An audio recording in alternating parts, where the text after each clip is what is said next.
Hello everybody and welcome back for another episode of Indie Impressions. My name is Nick and today we're going to be checking out something called GUI Game, aka Next Level, by developer Athletic Design.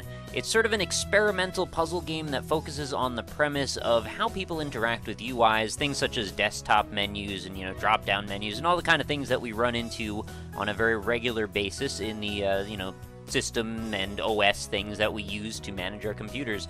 So the whole goal essentially revolves around just finding the next level button. It's that simple. Literally, that orange button that says start game is going to say next level, and we've got to do our best to locate and press it. So there will be quite a few impediments along the way, and it's a pretty interesting little experience. So why don't we give it a shot? Go to start game here, and this is the tutorial teaching you that the thing you need to do is press next level. But of course, since this is the RockLeeSmile channel, we're going to mess with the game a little bit and see what else there is to see in the menu up at the top. So there's a help that says us. So a small donation is very much appreciated. Click to visit PayPal. So they've actually worked, an actual sort of like promotional PR type thing into this top part here, just to let you know that this is how you can share news about the game. And then they've also got links to all their other games and strip them all. GUI Game 1 and 2. This is the sequel, GUI Game 2, the Hardcore Edition, which maybe I'll have to try. Athletics, and there's a list of those. Arcade and puzzle oddities and educational games, and there's nothing in that list, but I think it takes us somewhere. Then here in the options, we can choose to show various things, such as the button, the cursor, the menu, which kind of a problem when that's gone. That actually failed the level, didn't it?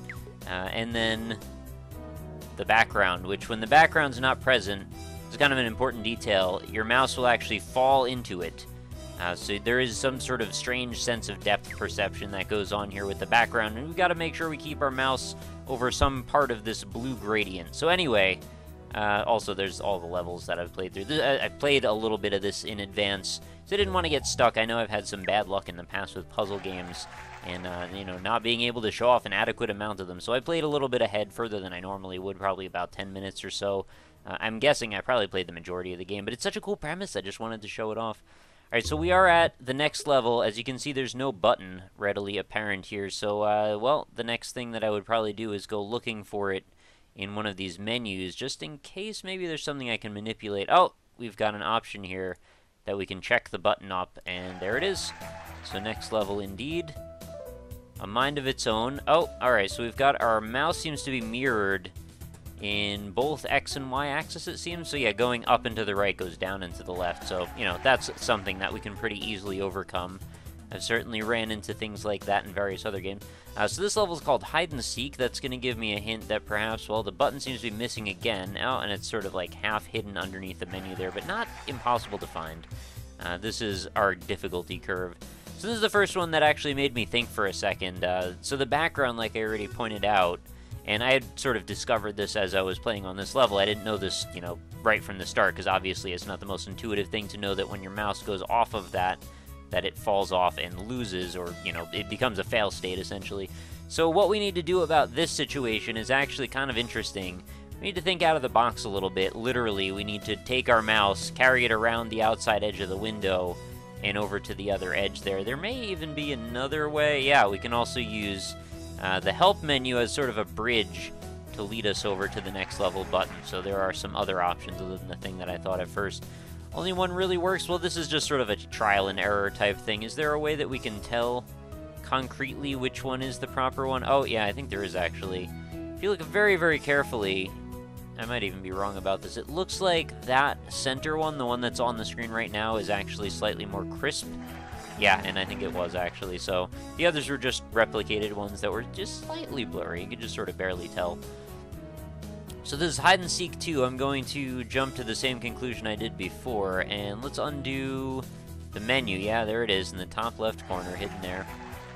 It's a pretty interesting and strange premise, right? Like, I've never really seen a game that works exactly like this. There was that one I played with a long time ago that was like an experiment in nesting menus within each other, and you could, like, explore the galaxy through this endlessly driven menu world. That was kind of a cool concept, but this sort of feels a little bit more directly game-like.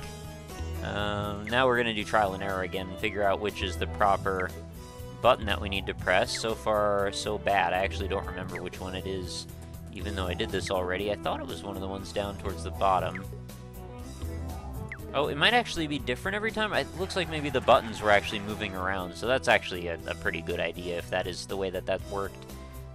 You know, the more randomization that we could introduce to this, the better. So hide and seek 3. What can we undo this time? What about the background? Yep, alright, the background is indeed where we need to be, and as long as we stay in the realm of the menu world, we do not become subject to the background being missing. So that's just, you know, something to keep in mind as I basically spoil all the puzzles here. This one was really interesting. I like this quite a bit. So we go to navigation, and then this is the level we're at, menu maze.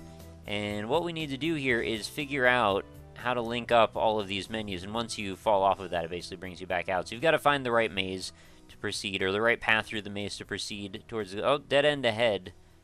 Is it really, though? I don't think I went this way before. Told you so. Oh, yeah, alright. You weren't kidding. So let's try... Oh, I've got to actually stay within the line, so it's like a little bit of... We're playing operation here with the mouse pointer. Oh, this could be a bit of a problem, isn't it?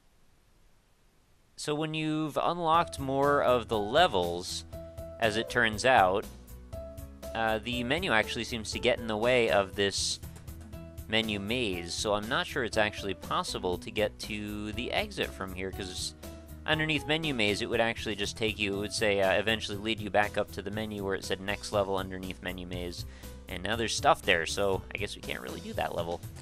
Anyway, so won't budge for this level. What do we do about that if it won't budge?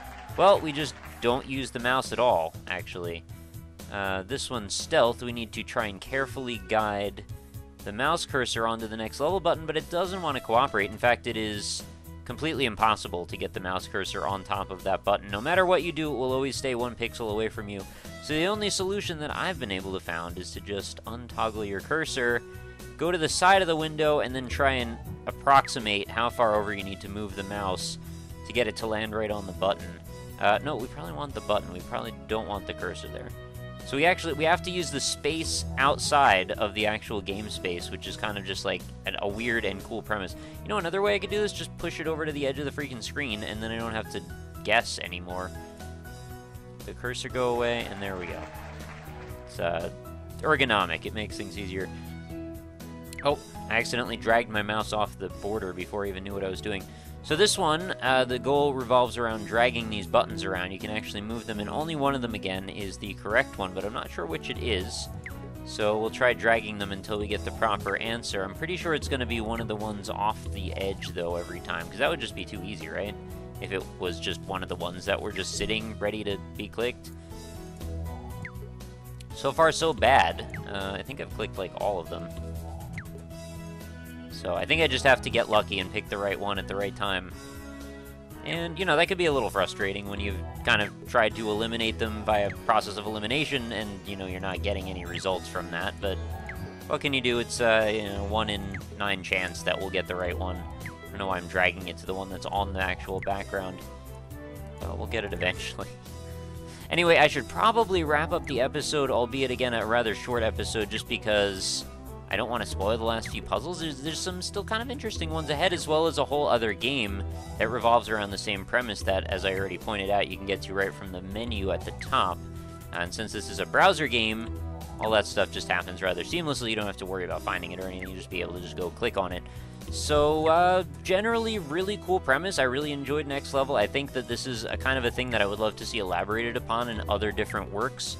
If there are other developers out there that want to take the concept of, like, manipulating your understanding of UI design to an even further level, I kind of thought that the whole game was going to be based around just, like, dragging stuff around in the top menus, or, like, creatively coming up with ways to access things in an invisible system that we don't understand or something like that. And that's a thing we actually do a lot in other video games. There's a lot of times where we have to access a computer terminal or something like that in a game, and it sort of plays to your strengths of understanding the initial and sort of innate ergonomics of how you understand an OS, or how you would, you know, read inherent readability when someone lays something out for you. And in this case, you know, we're trying to subvert that a little bit, and I think that's just really cool. So, you know, I encourage any kind of exploration in that space. Like I've already said, I'm sort of going around in circles at this point, but in other words, I'm enamored with this premise. Please make more. The end. But if you'd like to see more in this series, please do check me out. I've got a whole bunch of stuff in the description on top of just the link to this game in itself. There's also links to my social media stuff, so you want to find out more about me and more about the series, more about, well, anything to do with the series. That is how you can do it. Just go right into that description, find some stuff.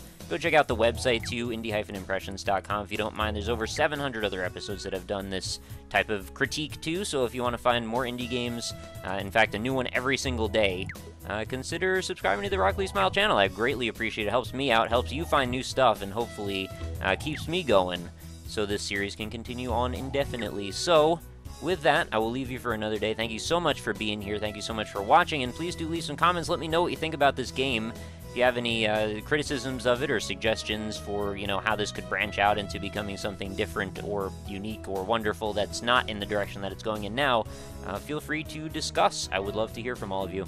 So thank you again. I will talk to you all tomorrow, and I hope you have a fantastic night. Later, everybody.